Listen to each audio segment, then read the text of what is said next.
નમસ્કાર, spark today ન્યૂઝમાં આપનું સ્વાગત છે। 26 તારીખે દેશના વડાપ્રધાન નરેન્દ્ર મોદીજી વડોદરા એરપોર્ટ પર પધારી રહ્યા છે। ઓપરેશન સિંદૂર પછી આપ જોઈ રહ્યા છો, પ્રમુખ સાહેબ આપ જોઈ રહ્યા છો કે જે રીતે તમામ તૈયારીઓ હાલ અત્યારે ચાલી રહી છે। વડોદરા એરપોર્ટ ખાતે વડોદરા શહેરના ભારતીય જનતા પાર્ટીના જે પ્રમુખ છે એ પણ અહીંયા આગળ પહોંચ્યા છે। એમની સાથે પણ વાત કરવાનો આપણે પ્રયત્ન કરીશું।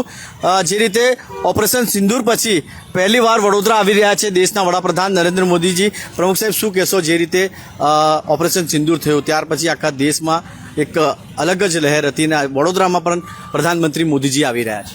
ઓપરેશન સિંધુની ભવ્ય સફળતા પછી વડાપ્રધાન આદરણીય નરેન્દ્રભાઈ મોદી સાહેબ વડોદરા ખાતે આવવાના છે અને નારી શક્તિ દ્વારા એમનું સ્વાગત સન્માન થાય એ પ્રકારનું આયોજન છે।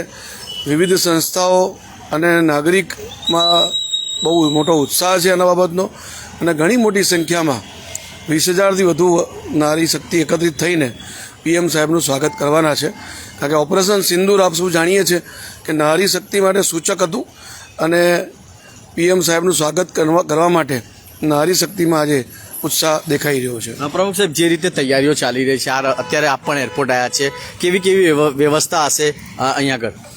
આ બહુ નાનો કાર્યક્રમ છે, એ એકચ્યુઅલી દાહોદ જવા માટે આવવાના છે, પરંતુ નારી શક્તિનો ઉત્સાહ જોઈને 15 મિનિટ માટે એ મુખ્ય માર્ગ પર આવવાના છે અને એરપોર્ટ ગેટથી લઈને એરપોર્ટ સર્કલ થઈને એરફોર્સના ગેટથી અંદર જઈને એવી રીતે કુલ મળીને 650-700 મીટર સુધી એ આ રોડ ઉપર આવવાના છે। બધા નારી શક્તિઓને મળશે અને એમના સ્વાગતનો સ્વીકાર કરશે। શું કહેશો, ઘણા બધા લોકો લાઈવ જોઈ રહ્યા છે, આપને શું આહવાન કરશો વડોદરાની જનતાને? હું નારી શક્તિને આહવાન કરવા માંગુ છું કે આપણે વડાપ્રધાન નરેન્દ્ર મોદી સાહેબે જે પ્રકારે દેશ અને દુનિયાનું નેતૃત્વ કરીને ઝીરો ટોલરન્સમાં માનનારી સરકાર અને ભારતીય સેનાએ પણ અદ્ભુત સાહસ અને શૌર્યનું પ્રદર્શન અને વિશ્વની પોતાની તાકાતનો પરચો સેનાએ બતાવ્યો છે, તો એના પ્રતિકરૂપે આપણે આદરણીય મોદી સાહેબનું સ્વાગત કરવા માટે મોટી સંખ્યામાં 26 તારીખે સવારે 8 વાગે એરપોર્ટ ખાતે ઉપસ્થિત રહીએ। આ હતા વડોદરા શહેરના પ્રમુખ જે રીતે કહી રહ્યા છે કે દેશના વડાપ્રધાન આવવાના છે અને જે રીતે ઓપરેશન સિંદૂર ભારતીય સેના દ્વારા ચલાવવામાં આવ્યું છે અને ખાસ કરીને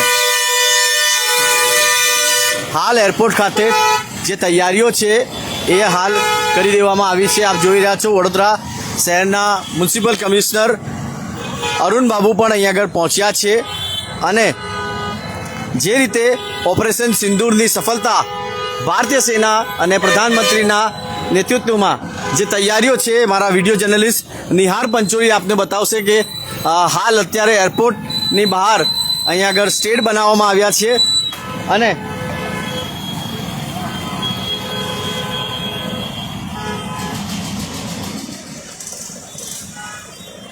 જે રીતે આપ જોઈ રહ્યા છો કે વડોદરા શહેરને ઓપરેશન સિંદૂરની કામયાબી પછી તમામ જગ્યાઓ પર મોટા મોટા હોર્ડિંગ લગાવવામાં આવ્યા છે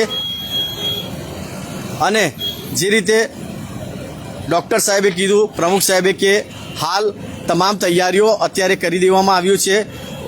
દેશના વડાપ્રધાન 26 તારીખે સવારે આવવાના છે, 15 કે 20 મિનિટ માટે એ એરપોર્ટથી બહાર આવશે અને તમામ જે મહિલાઓ એમનું સ્વાગત માટે ઊભા રહેશે। જે દેશની સેનાએ ઓપરેશન સિંદૂરને સફળ બનાવ્યું, પહેલીવાર વડોદરાની મુલાકાતે દેશના વડાપ્રધાન નરેન્દ્ર મોદીજી 26 તારીખે 8 વાગે વડોદરા એરપોર્ટ ખાતે પહોંચશે અને 15-20 મિનિટ બહાર નીકળીને તમામ જે લોકો છે, અહીંયા લગભગ 10થી 20,000 લોકો અહીંયા ઊભા રહેવાના છે એમના સ્વાગત માટે અને ઓપરેશન સિંદૂરની જે આપણને સફળતા સેનાએ અપાઈ છે એને બિરદાવવા માટે વડોદરા ખાતે દેશના વડાપ્રધાન નરેન્દ્ર મોદીજી આવી રહ્યા છે। વિડીયો જર્નલિસ્ટ નિહાર પંચોલી સાથે હું કૌશર, સ્પાર્ક ટુડે ન્યૂઝ માટે।